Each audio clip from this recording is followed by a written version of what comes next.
Today I want to try to get across to you how deadly serious I am when I say you need to get rid of your smartphones. I want to show you, I want to try to pack into one video all of the things that I have learned about where the global controllers, the technocrats, the world communists, where they want to take us. And I want to show you what is really happening now. I want to show you how they're going to sell it to you. I want to show you what experts have said. It's truly a nightmare world. And I know this is going to be a scary video, and I don't care if people accuse me of fear-mongering. You're going to see by the end of this that this is exactly what they are building. They are grooming us. That's something else I'll show you. Since I did my last video, which barely touched on the why, I've gotten a lot of great responses. And the negative ones are great too, because they let me really think it through. They let me see where the points of resistance are for people to this idea. And the positive ones were great. I've already had multiple people, I'd say at least 10 people, get in touch with me and say that they went out and did it. They've gotten rid of their phones and they have flip phones now. I myself put my money where my mouth is. That night, the night I made that video, I went out and bought a Nokia 3310, which is a dumb phone. It does have data capability, but it just so happens where I live, I can't get any of the data. So for me, it is a true dumb phone. Here's the little phone here that I got, but there's more than that to choose from. You know what I love? I love that it isn't a little thin wafer. I love that it's not glowing in my face. I love that there's actual buttons. I like the ringer because it doesn't just play an endless song. I think it's a really great idea to get rid of your smartphone, but I got a ton of pushback. Come on, Polly. With all due respect, what you're saying is total nonsense. Do you actually believe that even a tiny portion of humanity will give up their smartphones for the sake of battling the evil elite? Yeah, that's real practical, idiot. You and 50 people do it and no Fs will be given. Way to make them suffer. I got a lot of that. Like nobody's gonna do it, just give up now. It's too convenient and wonderful. Yeah? Well, I'm hoping that this video can show you that you are trading convenience for slavery. You really are. You are being groomed. This is the grooming stage. Here's Katie Morton to just quickly whip through the 7 stages of grooming, just the names of the 7 stages. And as we go through, see if you don't recognize what's happening. The first stage of grooming is identifying the victim. And the second stage is gaining trust and access. The third stage is becoming important to the child or adult and giving them something that they need. The fourth stage is they will begin isolating you. The fifth stage is they'll begin creating secrecy around the relationship. They'll threaten harm or revealing secrets as a way to keep you tied to the relationship. The sixth stage is sexualizing the relationship.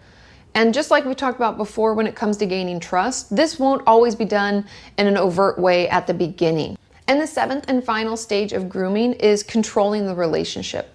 Because once the sexual abuse is happening, all of the things that they've set up, they'll use that as leverage to keep us held in that relationship, whether it's financial. Remember I said they might buy us gifts or give us things we couldn't otherwise get for ourselves. It could be that they have more power over us because they're a boss or a teacher or someone in our life who can, harm us in such a way. All of these different stages are stages of manipulation. Right. They'll give you gifts. They tell you it's great. They give you the sales pitch. They make themselves indispensable to you. And that's when they start to invade. And that's when you start to realize you're trapped. And by then, you start to be filled with shame and there's nothing you can do. So a lot of people start to pretend that they like it. They start to pretend that they're okay with it.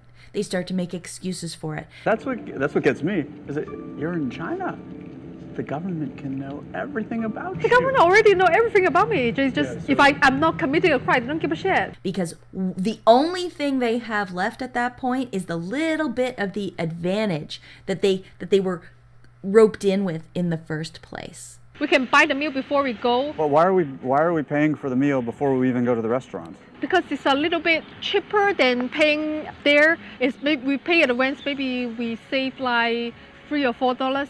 Do you ever wonder how it could possibly be that young women ever get stuck with a pimp in this day and age when there's so much information out there about it and how this all operates and how bad and damaging it is? Do you wonder how this still works after all this time? Do you really think all of those women are just absolutely stupid? What it is there is a tried and true formula for weaseling in to a person's life. This is what predators do. And a lot of times it starts with getting people addicted to something, whether it's your attention, whether it's an actual drug. And in the case of the smartphone, you really are addicted. We know that engagement with social media and our cell phones releases a chemical called dopamine. Did you ever think smartphones would get to this point? No, I definitely would never have thought that I would need my phone so much. And need is the key word, not just want. I don't drink coffee, but I do have an addiction, and here it is. Now, what is it you do here at Dopamine Labs? Yeah, so we use AI and neuroscience to help apps become more engaging and persuasive. In other words, more addictive. It's not an accident, it's a conscious design decision. And there's a whole lab at Stanford that teaches students how to apply persuasive psychology principles into technology to persuade people to use products in a certain way. So it's not about giving you all this freedom, it's about sucking you in to take your time. I think we all knew in the back of our minds, even though we feigned this whole line of like, there probably aren't any really bad unintended consequences. I think in the back, deep recesses of our minds, we kind of knew something bad could happen. But I think the way we defined it was not like this. It literally is a point now where I think we have created tools that are ripping apart the social fabric of how society works. Look at this article here. Feedback loop from apps like Facebook are contributing to the decay of society in general. The younger you are, the more you crave the reward, and the more depressed you get when it doesn't arrive. It's a dependency. So that's stage 1 of grooming. And I hear that reflected back at me with comments like these. And like this. The smartphone is a tool, nothing more. Responsibility for its proper usage lies with the user. No, that's not true. We can be forced into using it in ways that we don't want to. And that's why I say ditch it now. If they don't get enough numbers on that market penetration of smartphones and people with mobile data, they can't bring in this plan. But once they reach a certain critical mass, all the people who are addicted to the apps and have chosen to go down that road of slavery, they're going to pull everyone else in too. We won't be able to avoid it. And here's why. Take a look at this clip from a Bloomberg video, a little documentary they did over in China. There are dystopian innovations that seem to touch every facet of life here. I ran into one example of this while attempting to rehydrate.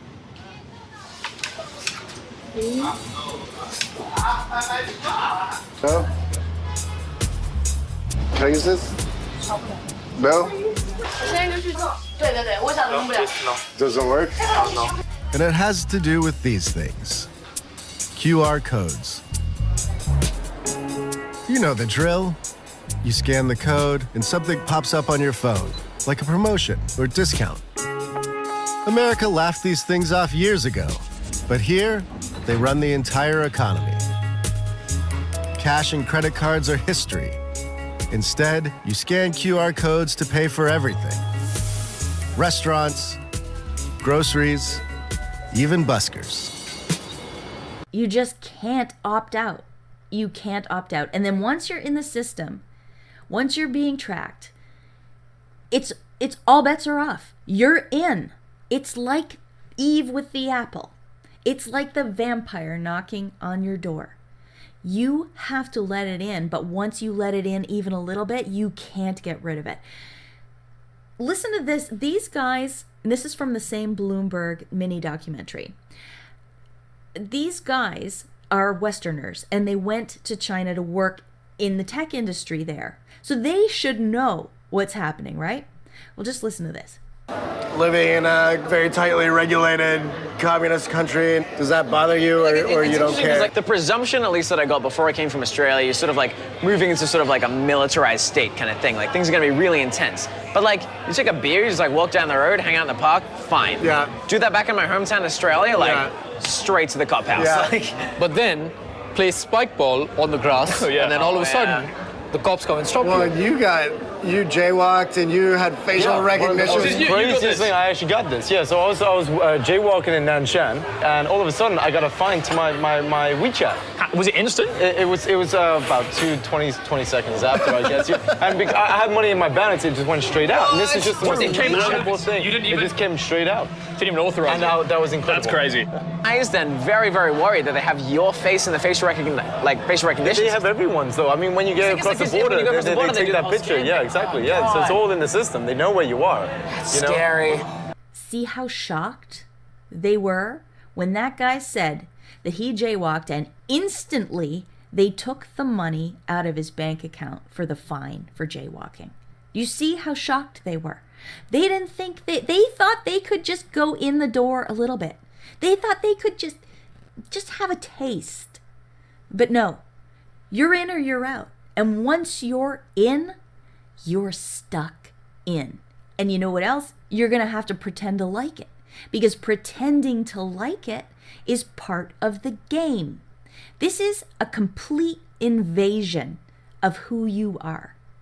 Look at this scene from the documentary that Vice made when they went over to China. Listen to what happens to this man. Zhang Yingjie co-signed a loan for a friend who later skipped out.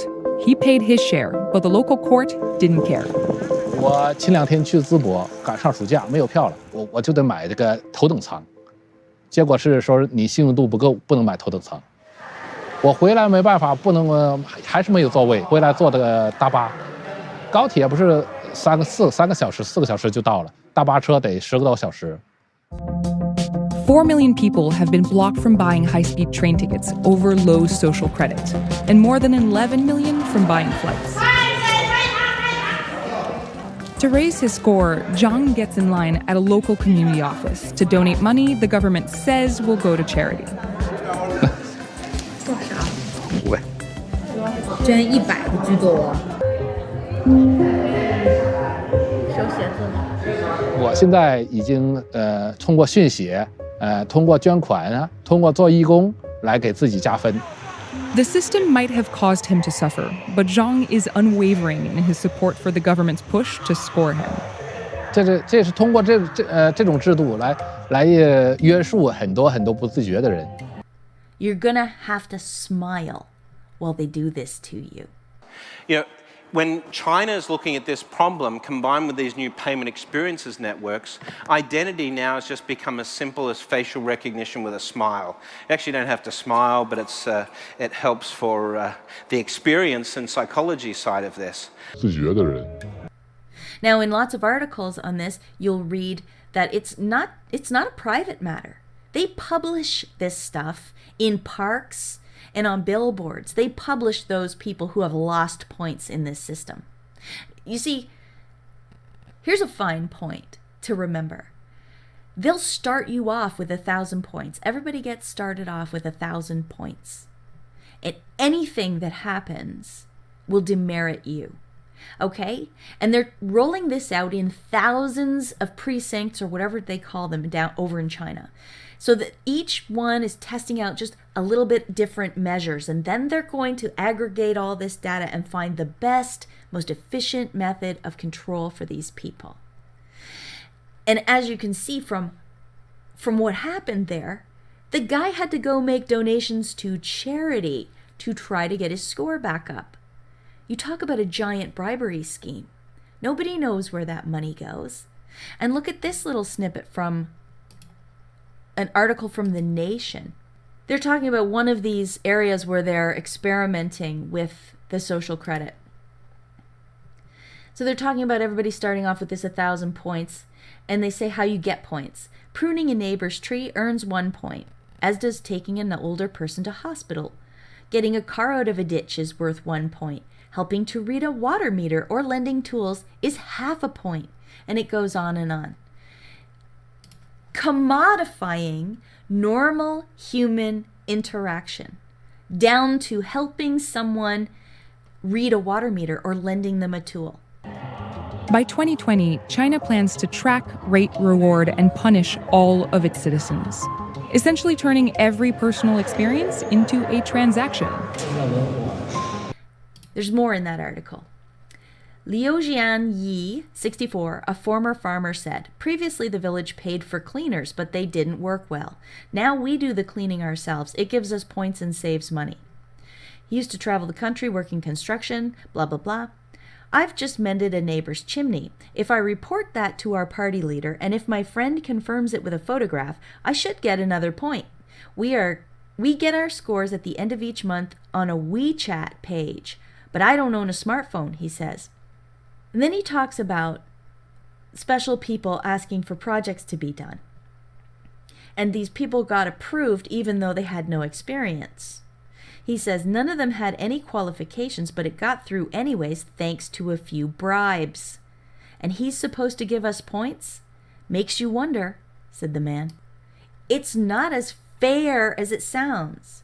It's not as neutral as it sounds. There's still bribery happening in these Chinese villages, even with this social credit system. Will there be need for courts anymore, and judges and juries? Will it just instantly decide what you've done wrong? Will we ever get to plead our case and show extenuating circumstances? Are we ever innocent until proven guilty anymore in this land? And the mechanism we have right now, the best mechanism we think we're going to have for that over the next 20, 30 years will be blockchain-based systems combined with artificial intelligence.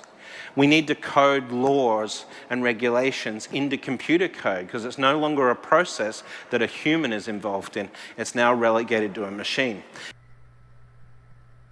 I hope you're getting an idea of how dystopian it is. I can already feel what you're saying. The guy admitted, but I don't have a smartphone. Yeah, right. He's still suckered into this system, even though he himself does not have the phone or the data. So all of you out there congratulating yourself, I don't have one.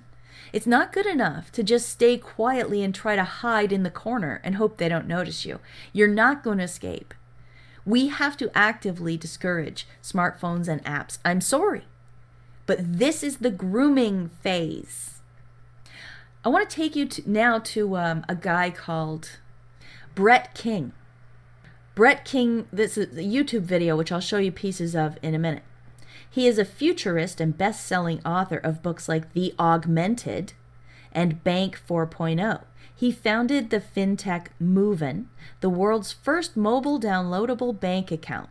He also advised the Obama administration on fintech policy. Right. A downloadable bank account. How do you figure? What does that even mean?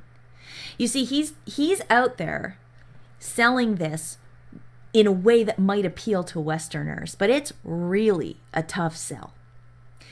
I waded through his lecture, an hour-long lecture to fellow bankers. Well, he's not a banker, but he was talking to a group of bankers, a great big room full of bankers.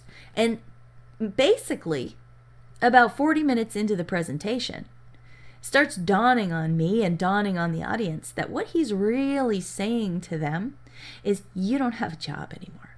I'm sorry, it's over. This industry is over. There's no bank anymore. It's fintech now, and it's totally different from normal banking. This does not have money. No money, just pretend, just credits. And there's no financial advisors anymore. He tells them basically at the end of this, by the way, learn to code. I kid you not. That's what he says. Your only choice, your only hope of surviving in the new economy is by learning to build the AIs that are going to run the world. Listen to just a little bit of his speech here, and it's worth listening to the whole thing, but he is a slimy snake. And the hour is filled with visual images of rockets and, you know, the old Model T Fords to get you feeling nostalgic about this robot raping that we're all about to undertake. Listen to him talk about the new banking model. You have to understand that technology is going to change the nature of banking itself. And that would have to start with the basic bank account or a value store. So when it comes to what we're seeing in terms of investment today, what's happening is you're not getting people just look at digital onboarding. You're seeing from the perspective of investment and savings, looking at behavioral mechanisms behind savings and investing. So this is the change. It's a behavioral framework around the value store, not a product framework. So when you look at how this might evolve, a great illustration of this is happening in China right now with ICBC, with their AI investment platform. Now, what they do is they monitor your behavior in terms of your portfolio to produce a very detailed risk model. They've eliminated the risk profile questionnaire as part of the investment process. Now, from a perspective of a regulator, you might say, well, this is a problem because we need that risk profile questionnaire to understand your risk profile and then understand that you've committed to that risk contained in that investment product. But that's iterative thinking. First principles design thinking is, well, let's monitor your behavior and learn how risky you are. And if that risk is a problem for you, let's change your behavior over time by educating you, by giving you the right behavioral triggers. We can tell you the best day of the week to prompt people to save. We can tell you the exact time of day when is the best time to message someone to save money. Behaviorally, we created a behavioral savings process, not a savings account. Behavioral, not products. What he's said there to them is that normally banking is about savings accounts, investments, and credit. No more. Those are banking products. We don't care about those anymore. What we care about now is behavior. He said it multiple times in there. He said it clear as day. I mean, he just told you that they know all about you. And they're going to teach you. They're going to educate you. That's what banking is now. I mean, what does that remind you of?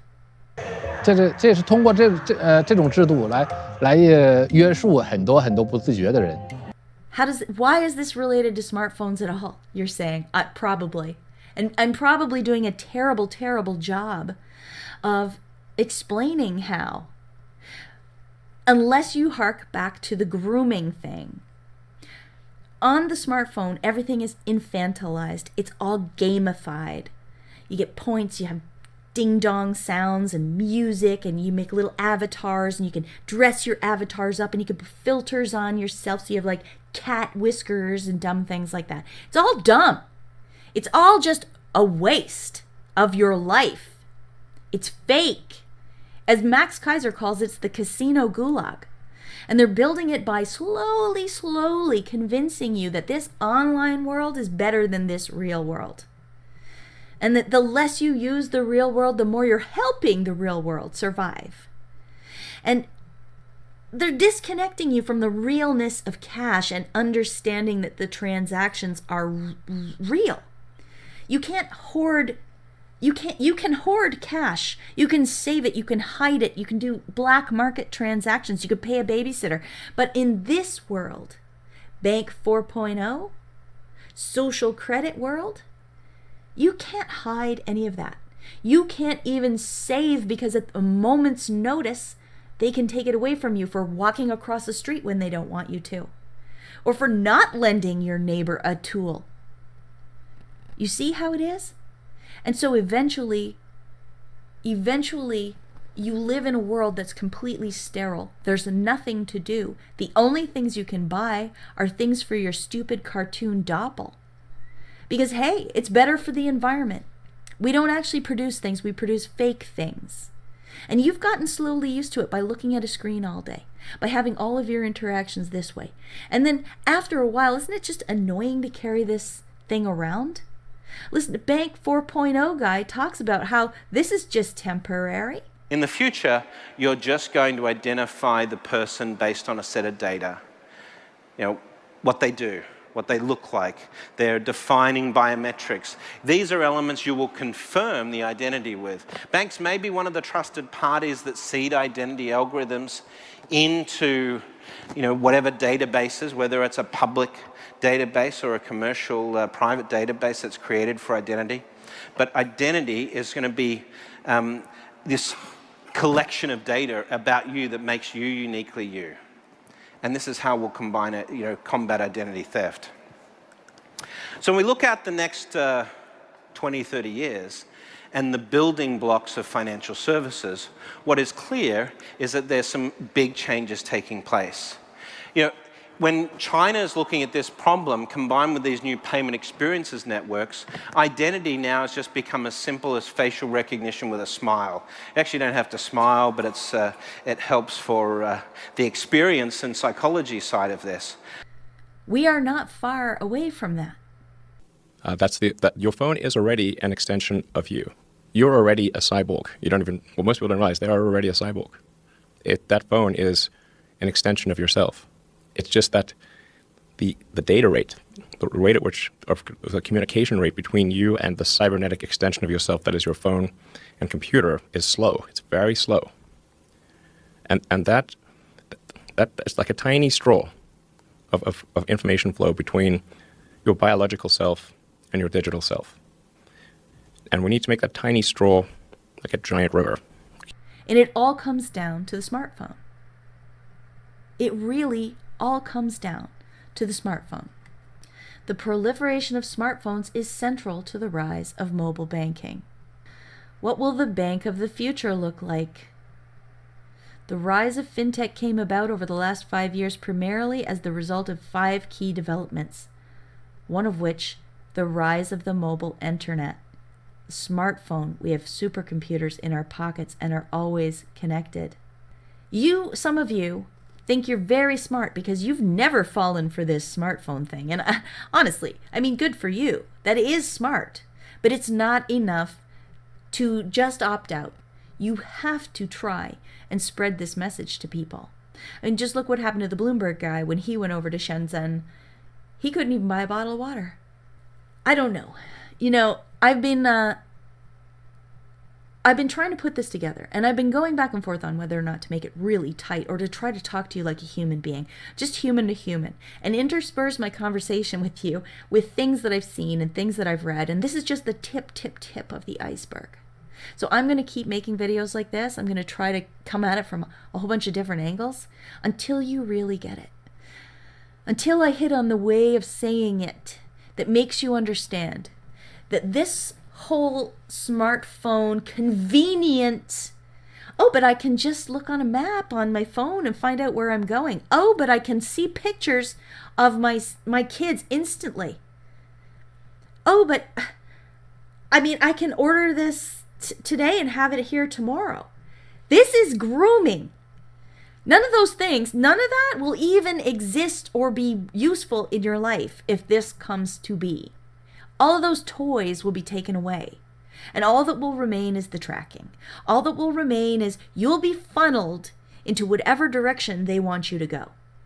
Internet at home on your laptop is not the same as these things. Not the same at all as these things. Internet isn't bad.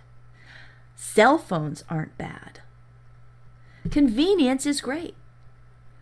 But realize that the people trying to keep you hooked into that system are just like drug dealers. They're just like pimps. They're just like child molesters. They are grooming you. They are grooming you. And as soon as we are hooked, as soon as we cannot turn it off, As soon as all of our real money becomes virtual, merits, as soon as they hand us our 1,000 points for being good citizens, we're done. There is no going back. There is no going back. Okay, everybody, I'm going to stop talking now. Thank you very much for listening. I hope you liked it. Well, I hope you hated it. But leave a thumbs up anyway, and leave me a comment. And my paypal.me information is in the description box if you would like to make a contribution to my work. I would greatly appreciate that. Thank you so much to everybody who has donated, to everybody who's commented, thumbs up, shared, etc. I will talk to you soon. Until next time, peace out.